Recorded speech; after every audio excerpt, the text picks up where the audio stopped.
स्वागत है आप सभी का। आप लोग देख रहे हैं बुद्धास टीचिंग चैनल और हम यहाँ तथागत बुद्ध और उनके शिक्षाओं के विषय में चर्चा करते हैं। वर्षावास विशेष उपलक्ष्य में हर दिन ऑनलाइन धम्मदेशना अंतर्गत आज भी तथागत बुद्ध के गृहस्थ कर्तव्य विषय में धम्मदेशना लेके आए हैं। आइए धम्मदेशना शुरू करते हैं। समन्ता चक्रवालेषु अत्र गच्छन्तु देवता साधमं मुनिराजस शृण्वन्तु सद्गमोक्षदं धम्मश्रवणकालो अयं भदन्ता धम्मश्रवणकालो अयं भदन्ता धम्मश्रवणकालो अयं भदन्ता। नमो तस्स भगवतो अरहतो सम्मा सम्बुद्दस्स। नमो तस्स भगवतो अरहतो सम्मा सम्बुद्दस्स। नमो तस्स भगवतो अरहतो सम्मा सम्बुद्दस्स। सर्वप्रथम महाकारुणिक तथागत भगवान बुद्ध को त्रिबार वंदना। महाकारुणिक तथागत बुद्ध द्वारा देशित सुआख्यात धम्म को त्रिबार वंदना। महाकारुणिक तथागत बुद्ध के आर्य श्रावक संघ को त्रिबार वंदना। परम पूजनीय डॉक्टर बाबा साहब अम्बेडकर और आज के कार्यक्रम में उपस्थित श्रद्धा संपन्न बुद्धि संपन्न उपासक उपासिकाएं, आज विशेषतः जो गृहस्थ उपदेश है जिसे गृही विनय भी कहते हैं, जो सिगालवास सूत्र में है, वो सिगालवास सूत्र या गृहस्थ उपदेश का प्रारंभ कैसे हुआ, इसके विषय में तथागत बुद्ध के समय के ये कहानी जानेंगे। ये जो कहानी है मूल पाली त्रिपिटक के सुत्त पिटक अंतर्गत दीघ निकाय के सिगालवाद सूत्र में आते हैं। तो आइए इसको हम शुरू करते हैं। मूल उपदेश सिगालवाद सूत्र के अनुसार मूल पाली त्रिपिटक में उल्लेखित सिगालवाद सूत्र के अनुसार ही इस कहानी का प्रारंभ कैसा होता है। एक समय तथागत बुद्ध राजगृह नगर के वेणुवन स्थित कलंदक निवास में साधना के लिए विराजमान थे। तथागत बुद्ध उन दिनों मगध के राजधानी राजगृह में जो वेणुवन विहार है, जो तथागत बुद्ध प्रमुख भिक्षु संघ के लिए मगध के राजा बिंबिसार ने दान दिया हुआ यह विहार बौद्ध जगत में पहला विहार जो बुद्ध प्रमुख भिक्षु संघ को दान दिया था। तो ये वेणुवन विहार में तथागत बुद्ध वहाँ रुके थे। उस समय राजगृह नगर में एक गृहपति पुत्र सिंगालक सुबह जल्दी उठकर राजगृह नगर से बाहर निकलकर नदी में डुबकी लगाता था। जब तथागत बुद्ध राजगृह नगर के वेणुवन विहार में रह रहे थे, उस समय राजगृह में रहने वाले राजगृह निवासी एक कुल पुत्र, एक गृहपति पुत्र जिसे सिंगालक कहते हैं, वो सुबह जल्दी उठकर राजगृह नगर से बाहर निकलकर नदी में जाते थे और वो नदी में डुबकी लगाता था।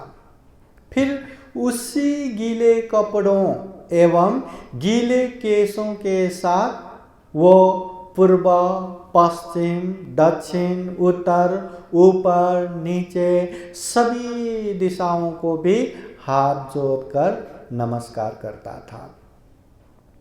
ये सिंगालक गृहपति पुत्र क्या करता था? सबसे पहले ये राजगृह के अपने घर से सुबह जल्दी उठता था और उठने के बाद ये राजगृह से बाहर जो नदी बहता था तो वो नदी में जाते थे, नदी में डुबकी लगाते थे और फिर नदी से निकल के वो भीगे कपड़ों के साथ ही, भीगे बालों के साथ ही वो 6 दिशाओं में नमस्कार करता था।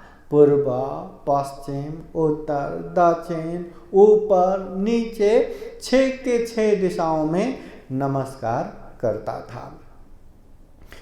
उस समय महाकारुणिक तथागत बुद्ध वस्त्र पहनकर, पात्र चीवर लेकर भोजन के लिए राजगृह के लिए निकल रहे थे। तथागत बुद्ध वैन विहार से अभी भोजन का समय हो गया, भिक्षाटन का समय हो गया करके अच्छे से चीवर कपड़ा पहन के हाथ में पात्र लेके राजगृह के लिए तथागत बुद्ध निकल पड़े। उस समय तथागत बुद्ध ने सिंगालक गृहपति पुत्र को नदी में डुबकी लगाकर 6 दिशाओं में नमस्कार करते हुए देख लिए। तथागत बुद्ध वही रास्ते से चल रहे थे, वही रास्ते में अभी ये सिंगालक गृहपति पुत्र मिला जो नदी में डुबकी लगा के भीगे वस्त्र, भीगे बालों के साथ 6 दिशाओं में नमस्कार कर रहे थे। तो ये तथागत बुद्ध ने देख लिए। वास्तव में राजगृह नगर में एक परिवार रहते थे जिसमें दोनों पति पत्नी श्रोतापति फल में पहुंच चुके थे। अभी ये सिंगाल गृहपति पुत्र हर दिन ऐसा नदी में डुबकी लगाना और 6 दिशाओं में नमस्कार करना, ये क्यों करते थे? ये करने का कारण क्या है? तो इसके पीछे का कहानी कुछ इस तरह था कि राजगृह नगर में एक परिवार रहते थे। वो परिवार में दोनों पति पत्नी बुद्ध धम्म संघ के शरण में जाने वाले, बुद्ध धम्म के उपदेश सुनने वाले और बुद्ध धम्म संघ के शरण में जाके उपदेश सुन के अभ्यास करके दुख मुक्ति का पहला मार्ग फल श्रोतापति फल में पहुंच चुके थे। श्रोतापति फल में पहुंचने के बाद वो निश्चित रूप से अब दुख मुक्त ही होना है। दुख मुक्ति का पहला मार्ग फल श्रोतापति फल, सकिदागामी फल, अनागामी फल, अरहत फल। अरहत हो गया तो दुख मुक्त हो गया, निर्वाण हो गया। तो उसका दुख मुक्ति का पहला मार्ग फल श्रोतापति फल में पहुंच चुके थे और उसमें दोनों पति पत्नी श्रोतापति फल में पहुंच चुके थे। उनके एक पुत्र था जिनका नाम था सिंगाल गृहपति पुत्र। अब देखिए, ये सिंगाल गृहपति पुत्र श्रोतापति फल में पहुंच चुके माता पिता के एकलौते पुत्र था। जैसे उन लोगों ने ज्ञान प्राप्त किया वैसे ही अपने पुत्र भी ज्ञान प्राप्त करे, ऐसी इच्छा रखते हुए वो बार बार अपने पुत्र को बताते थे।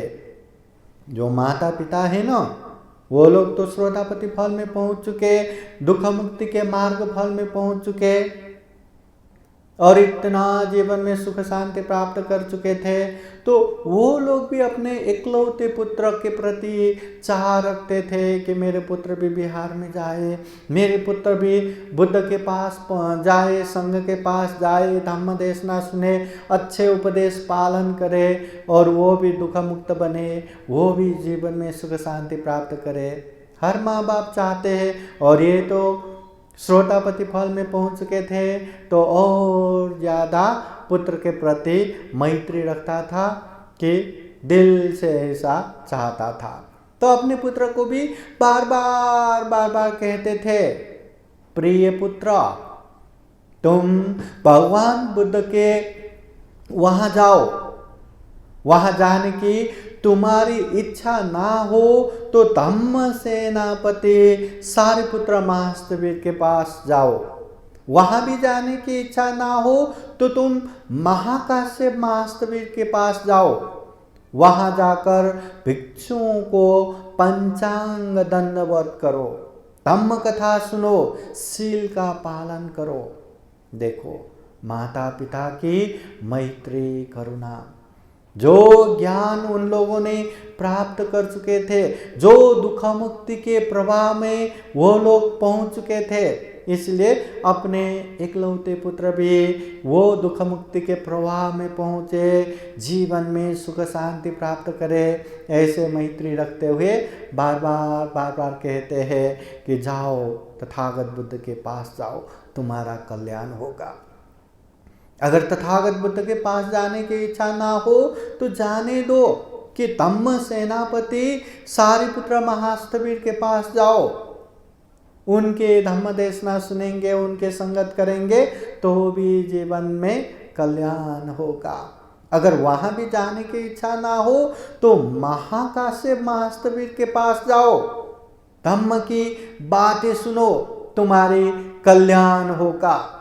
और उनके पास भी जाने की इच्छा ना हो तो 80 महाश्रावक के पास जाओ, वहां जाके धम्म देशना सुनो, पंचांग दंडवत करो, शील का पालन करो, तुम्हारी कल्याण ही होगा, कल्याण ही होगा।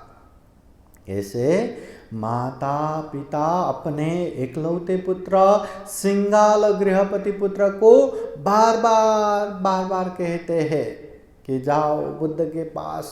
अगर बुद्ध के पास नहीं जाना है तो धम्म सेनापति सारिपुत्र महाथेरो के पास जाओ। अगर वहाँ भी नहीं जाना है तो महाकाश्यप महास्थवीर के पास जाओ। वहाँ भी नहीं जाना है तो 80 महाश्रावक के पास जाओ। पंचांग वंदना करो, धम्म देशना सुनो, शील पालन करो, कल्याण होगा, बार बार कहते थे। सिंगाल गृहपति पुत्र को बिहार जाना, बुद्ध या भिक्षुओं के पास जाना बिल्कुल पसंद नहीं था। इसलिए उसने माता पिता की बातें जीवन भर नहीं सुना। अभी जवानी में पहुंचे वो सिंगाल पुत्र, वो बुद्ध के पास क्यों जाएंगे, वो भिक्षुओं के पास क्यों जाएंगे। वहाँ गया तो एकदम सिमट के रहना पड़ेगा, एकदम पैर पीछे करके बैठना पड़ेगा, अपने मन मुताबिक उठ नहीं सकता, चल नहीं सकता, देख नहीं सकता, यहाँ वहाँ कुछ नहीं कर सकता, एकदम बांध के बैठना पड़ेगा, कितने देर तक धम्म देशना सुनना पड़ेगा। ये नहीं कर सकता, वो नहीं कर सकता, ये करना है, वो करना है, नहीं बाबा मुझसे नहीं होगा और मुझे ये नहीं करना। इसलिए वो सिंगाल गृहपति पुत्र अपनी माता पिता की बातें वो कभी नहीं मानते। न वो बिहार जाते, न वो बुद्ध के पास जाते, न किसी भिक्षुओं के पास जाते, न पंचांग वंदना करते, न धम्म देशना सुनते, न शील का पालन करते, कुछ भी नहीं करते। माता पिता बोल बोल के थक गए, फिर भी उसने कभी नहीं माना, कभी नहीं माना। वो अपने ही मन मर्जी से चलता रहा। बीमारी अवस्था में जीवन के अंतिम समय करुणा चित्त के साथ अपने पुत्र को एक अंतिम वचन सुनने के लिए बोलते हैं। अभी जीवन तो अनित्य है, जीवन में जो भी जन्म होता है उसका मृत्यु तो होता ही है, जो भी उत्पत्ति होता है उसका विनाश तो होता ही है।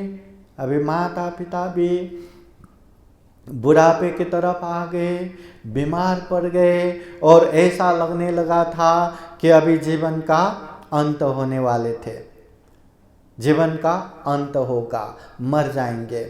तो ऐसे समय में अपने पुत्र को पास बुला के बोलते हैं कि जीवन भर तुमने हमारी कोई बातें नहीं सुने, न बिहार गए, न बुद्ध के पास गए, न भिक्षुओं के पास गए, न कुछ किया, मगर हमारी एक अंतिम वचन है, हम मरने वाले हैं, क्या अंतिम वाणी सुनोगे क्या? हमारे अंतिम जो कहना है वो मानोगे क्या? माता पिता बहुत ही प्यार से अपने पुत्र को बुलाते हुए कहते हैं। माता पिता की अंतिम अवस्था और उससे भी अपने ऊपर असीम करुणा चित्त देखकर सिंगाल गृहपति पुत्र अपने पिता से माफी मांगते हुए बोलते हैं, वो पिताजी मुझे माफ कीजिए, मुझे क्या करना चाहिए, आज्ञा दीजिए, मैं अवश्य पालन करूंगा। जीवन के अंतिम अवस्था में अपने इकलौते पुत्र को बुला के बड़े ही प्यार से बोलते हैं कि पुत्र, जिंदगी भर तुमने हमारी बात नहीं माने, अब हम मरने वाले हैं, मरते समय हम एक बात कहेंगे, क्या वो बात मानोगे क्या? अब इतने प्यार से मरते समय में ऐसे कह रहे हैं तो पुत्र सिंगाल गृहपति पुत्र के आंसू भर आए और पिताजी को संकल्प करते हुए, निश्चित करते हुए कहते हैं, पिताजी मुझे माफ़ कीजिए, मैंने आपकी बातें नहीं माने, अब बताइए मुझे क्या करना चाहिए, आज्ञा दीजिए, मैं अवश्य पालन करूँगा करके बोलते हैं। उस समय उसके पिता ने उसको प्रतिदिन सवेरे नदी में स्नान करके 6 दिशाओं में नमस्कार करने के लिए बोले, जिन्हें वो मान भी लिया। उस समय उसके पिताजी ने बिहार जाओ, बुद्ध के पास जाओ, भिक्षुओं के पास जाओ, धम्म देशना सुनो, सील पालन करो, वही बातें नहीं बोले जो उसको जिंदगी भर कहता रहा और कभी माने ही नहीं। बस इतना कहा कि पुत्र इतना करो कि सवेरे सवेरे तुम उठ के नदी में जाओ, नदी में डुबकी लगाओ और वो भीगे वस्त्र और बालों के साथ ही 6 दिशाओं में नमस्कार करो। इतना करोगे क्या? अभी पिताजी के अंतिम वाणी, अंतिम इच्छा, और ये इच्छाओं में न बिहार जाने की ज़रूरत है, न बुद्ध के पास जाने की ज़रूरत है, न भिक्षुओं के पास जाने की ज़रूरत है, न धम्म देशना सुनने की ज़रूरत है, न सील पालन करने की ज़रूरत है। बस करना क्या है, सवेरे सवेरे नदी में जाना है, डुबकी लगाना है और 6 दिशाओं में नमस्कार करके घर वापस आना है। हाँ ठीक है, इतना तो मैं करूँगा, अवश्य करूँगा करके वचन देते हैं। हाँ, उसके पिता जानते थे पुत्र को बुद्ध या बिहार में भेज नहीं पाऊंगा, बुद्ध के पास भी भेज नहीं पाएंगे, बिहार में भी भेज नहीं पाएंगे, परंतु 6 दिशाओं को नमस्कार करते रहेंगे तो एक ना एक दिन तथागत बुद्ध के नज़र में आ ही जाएंगे। तब मेरा पुत्र बुद्ध का उपदेश सुनकर सही धम्म का ज्ञान प्राप्त कर लेगा। देखिए, श्रोतापत्ति फल में पहुंच चुके एक पिता अपने पुत्र के लिए इतना दूरदर्शी होके सोचते हैं। हाँ, जिंदगी भर बुद्ध के पास जाओ, भिक्षुओं के पास जाओ, धम्म देशना सुनो, ये करो वो करो, कभी सुना नहीं। अभी कहूँगा तो पिता के प्रति संवेदना हो के 1-2 दिन मानेंगे, 1-2 हफ्ता मानेंगे, बाद में तो छोड़ देगा, ये करेगा नहीं। उससे अच्छा है कि 6 दिशाओं में नमस्कार करने के लिए बोलता हूँ, नदी में डुबकी लगाने के बाद अगर ऐसा करेंगे तो एक न एक दिन तथागत बुद्ध की नज़र में आ ही जाएंगे। फिर तथागत बुद्ध उनसे इसका अर्थ पूछेंगे, वो बता नहीं पाएंगे, तब तथागत बुद्ध के उपदेश सुन के मेरे पुत्र का कल्याण होगा, ऐसा सोच के अपने पुत्र को सवेरे सवेरे नदी में जाके डुबकी लगाना है और भीगे वस्त्र और बालों के साथ ही 6 दिशाओं में नमस्कार करना है, इतना बोल के गए।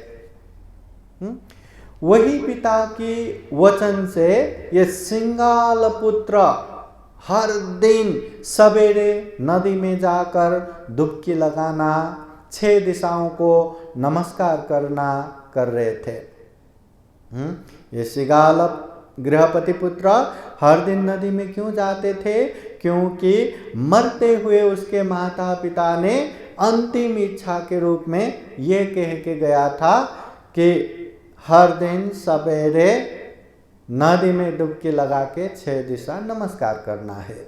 और इसके लिए न बिहार जाने की ज़रूरत है, न बुद्ध के पास जाने की ज़रूरत है, न शील पालन करने की ज़रूरत है, इसलिए आसान था। उसने हाँ करके माता पिता के वचन को सिरों पर रखते हुए हर दिन सवेरे नदी में जाके डुबकी लगाना, 6 दिशाओं में नमस्कार करना, यही करता रहा।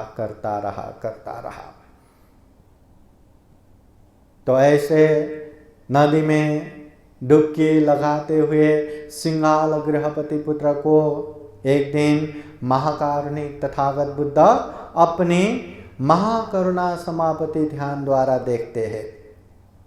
तथागत बुद्ध हर सुबह शाम ध्यान में बैठ के लोगों के ऊपर नजर डालते हैं कि आज मैं किसके पास जाऊंगा तो वो ज्ञान प्राप्त कर पाएंगे, किसका पुण्य परिपक्व हुआ है ताकि उसके पास जाने से वो जल्दी दुख मुक्त हो जाए। ऐसा सुबह के समय में दूर से नजदीक देखते थे और शाम के समय में नजदीक से दूर देखते थे। हर दिन सुबह शाम महाकरुणा समापति ध्यान में तथागत बुद्ध बैठ के लोगों को देखते थे। उस दिन सुबह महाकारुणिक तथागत बुद्ध ने महाकरुणा समापति ध्यान में यह सिंगाल गृहपति पुत्र को देख लिए, इसलिए तथागत बुद्ध जानबूझकर ही पात्र चीबर लेके भिक्षाटन के लिए निकलते वही सिंगाल गृहपति पुत्र के पास पहुंच गए। उस दिन तथागत बुद्ध ने सिंगाल गृहपति पुत्र को 6 दिशाओं में नमस्कार करते हुए देखकर उनसे पूछते हैं, हे गृहपति पुत्र, तुम सभी दिशाओं को हाथ जोड़कर क्यों नमस्कार कर रहे हो? ये जो सिंगाल गृहपति पुत्र नदी में डुबकी लगा के वही भीगे वस्त्र और भीगे बालों के साथ 6 दिशाओं में नमस्कार कर रहे थे। तथागत बुद्ध उस समय पहुंच गए, देख लिए तो तथागत बुद्ध वो गृहपति पुत्र को पूछते हैं, हे गृहपति पुत्र, तुम सभी दिशाओं को हाथ जोड़ के जो नमस्कार कर रहे हैं ये क्यों कर रहे हैं? तब सिंगालक गृहपति पुत्र वो कहते हैं, भंते, मुझको मेरे पिता ने अपने मरण के समय ये अनुशासन किया था कि पुत्र, तुम सभी दिशाओं को प्रतिदिन उठकर प्रणाम करना। भंते, वही मैं अब पिता के द्वारा प्रदत्त अनुशासन का सत्कार एवं महत्व देकर पालन करता हुआ समय से ही सैया त्याग कर राजगृह से निकलकर गीले कपड़ों एवं वस्त्रों के साथ ही हाथ जोड़कर सभी दिशाओं को प्रणाम कर रहा हूं। तथागत बुद्ध सिंहालक से पूछते हैं कि ये 6 दिशाओं में क्यों नमस्कार कर रहे, क्यों कर रहे हो? तो सिंहाल गृहपति बताते हैं, भंते ये हमारे पिताजी ने मरने से पहले ये बता के गए कि सवेरे उठ के नदी में डुबकी लगा के 6 दिशाओं में नमस्कार करना है। तो वही पिताजी के आज्ञा को धारण करते हुए मैं हर दिन समय पर ही सवेरे सवेरे अपने बिस्तर को छोड़ के ये राजगृह नगर से बाहर नदी में आता हूँ, डुबकी लगाता हूँ और वो डुबकी लगाने के बाद भीगे वस्त्रों के साथ ही भीगे बालों के साथ ही मैं 6 दिशाओं को नमस्कार करता हूँ। ये मरते हुए मेरे पिताजी के वचन अनुसार मैं कर रहा हूँ। तो ऐसी जवाब सुन के महाकारुणिक तथागत बुद्ध उनको बताते हैं, गृहपति पुत्र, आर्य विनय में 6 दिशाओं का नमस्कार इस तरह नहीं किया जाता। जो आर्य विनय है, जो सभ्य बनाने वाले विनय है, उसमें 6 दिशाओं को इस तरह नमस्कार नहीं करते।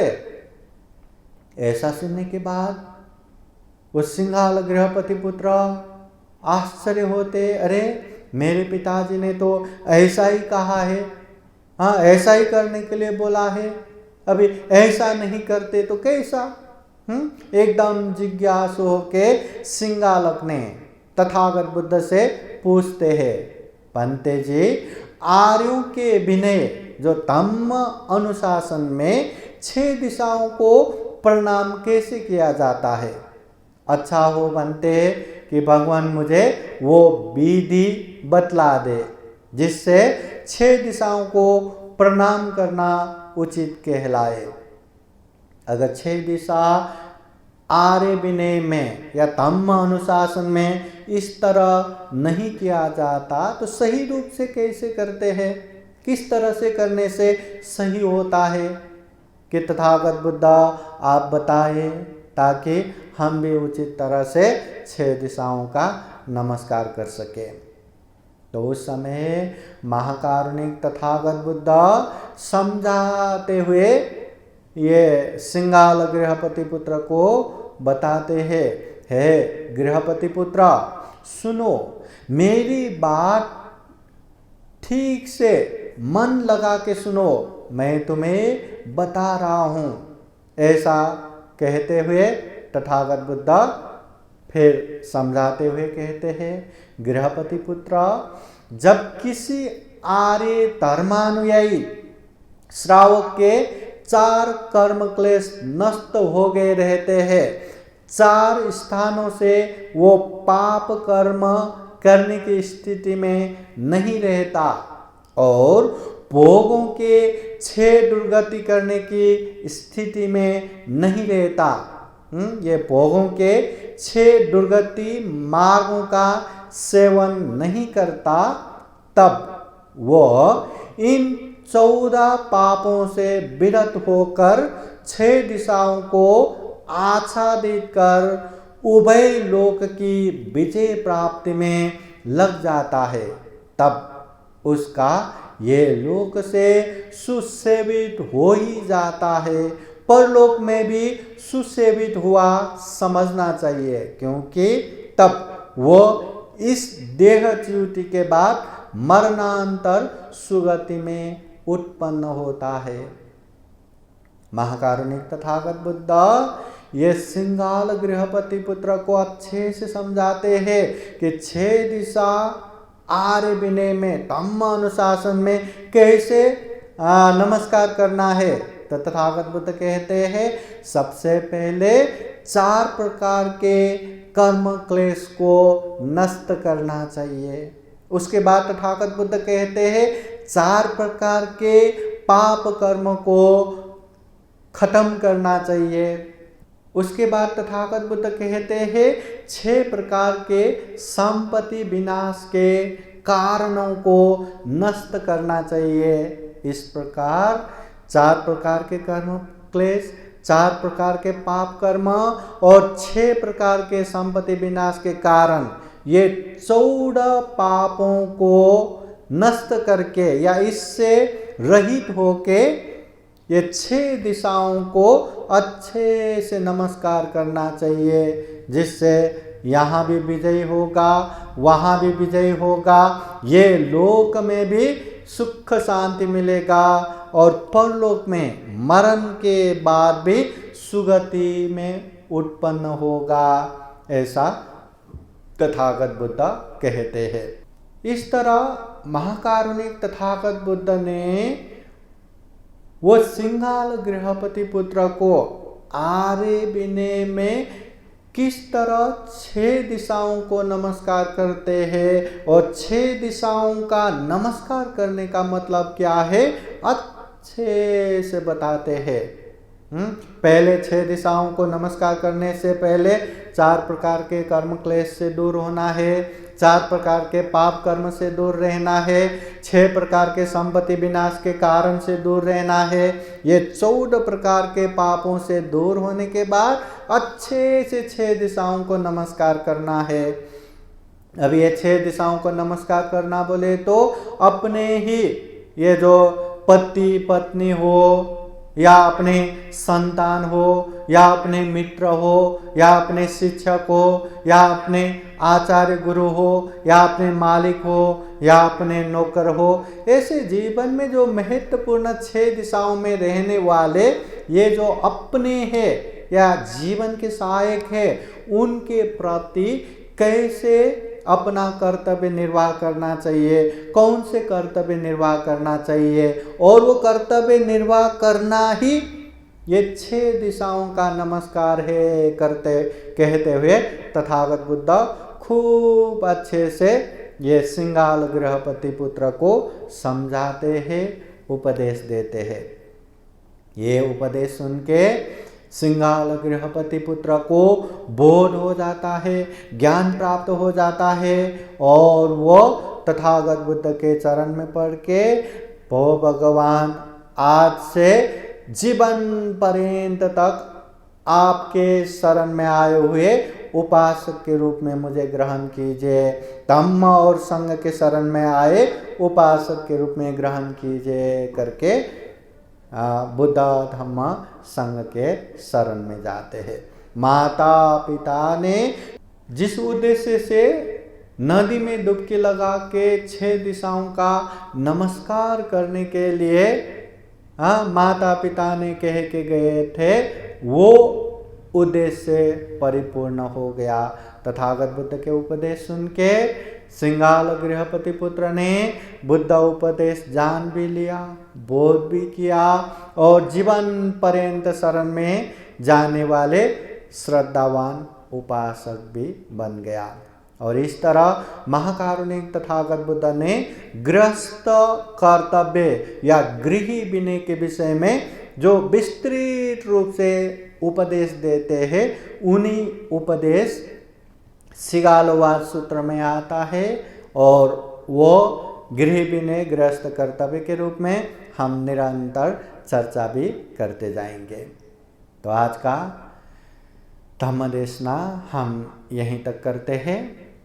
हम भी जीवन में महाकारुणिक तथागत बुद्ध के धम्म को अच्छे से जान सके, अच्छे से समझ सके और जीवन में अच्छे से पालन करते हुए, अभ्यास करते हुए ये दुर्लभ जीवन, ये अमूल्य जीवन, ये सर्वश्रेष्ठ मनुष्य जीवन को सफल बना सके, सार्थक बना सके, अंत में जन्म जरा व्याधि मरण से मुक्त निर्वाण तक प्राप्त कर सके, ऐसी कामना करते हुए आज का ये धम्म देशना यहीं समापन करते हैं। अंत में बुद्धवाणी पाली गाथा द्वारा आशीर्वाद देते हैं। सब लोग हाथ जोड़ के श्रद्धा पूर्वक, ध्यान पूर्वक आशीर्वाद ग्रहण कीजिए। सभीतियो विवाचन्तु सब्बरोगो विनाशतु माते भवतु अन्तरायो सुखी दीर्घायुको भव भवतु सर्वमङ्गलं रक्षन्तु सर्वदेवता सर्वभूतानुभावेन सदा सोते भवन्तु ते भवतु सर्वमङ्गलं रक्षन्तु सर्वदेवता सर्वधर्मानुभावेन सदा सोते भवन्तु ते भवतु सर्वमङ्गलं रक्षन्तु सर्वदेवता सर्वसङ्घानुभावेन सदा सोते भवन्तु ते ये चितं पाचितं तुह्यं क्षिप्रमेव समेचतु सबे पुरन्तु चित्तसङ्कल्पा सन्दोपन्नरसो यथा आयु आरोग्य सम्पत्ति सर्गसम्पत्तिमेव च अथो निब्बान सम्पत्ति हिमिनाते समेचतु। साधु साधु साधु। बुद्धं नमामि, धम्मं नमामि, संघं नमामि, अहं वन्दामि सर्वदा। सबका मंगल हो, सबका कल्याण हो, सुखी हो, सुखी हो, सुखी हो। आप लोग इसी तरह बुद्धास टीचिंग चैनल से जुड़े रहिए। ये बुद्धास टीचिंग चैनल जो भी बुद्धा धम्म संघ के प्रति आस्था रखते हैं, विश्वास रखते हैं, उन लोगों के लिए है। ये बुद्धास टीचिंग चैनल जो भी स्वयं को अच्छे धम्म के उपासक उपासिका के रूप में ग्रहण करते हैं, उन लोगों के लिए है। ये बुद्धास टीचिंग चैनल जो भी मानव हित कल्याणकारी धम्म का अनुसरण करना चाहते हैं, उन लोगों के लिए है। जो मानवता में जीना चाहते हैं, जो शांति में जीना चाहते हैं, उन लोगों के लिए है। इसलिए आप लोग भी ये बुद्धास टीचिंग चैनल का हिस्सा बनिए, परिवार बनिए और इसको सब्सक्राइब करके जल्दी से जल्दी इसका परिवार को भी विशाल बनाने में मदद कीजिए। आपको भी सब्सक्राइब करके परिवार का हिस्सा बनना है, अपनों को भी बनाना है, मित्रों को भी बनाना है, सबको बनाना है। आइए हम सब मिलके महाकारुणिक तथागत बुद्ध के मानव हित कल्याणकारी धम्म को घर घर पहुँचाए, घर घर पहुँचाए। सबका मंगल हो, सबका कल्याण हो।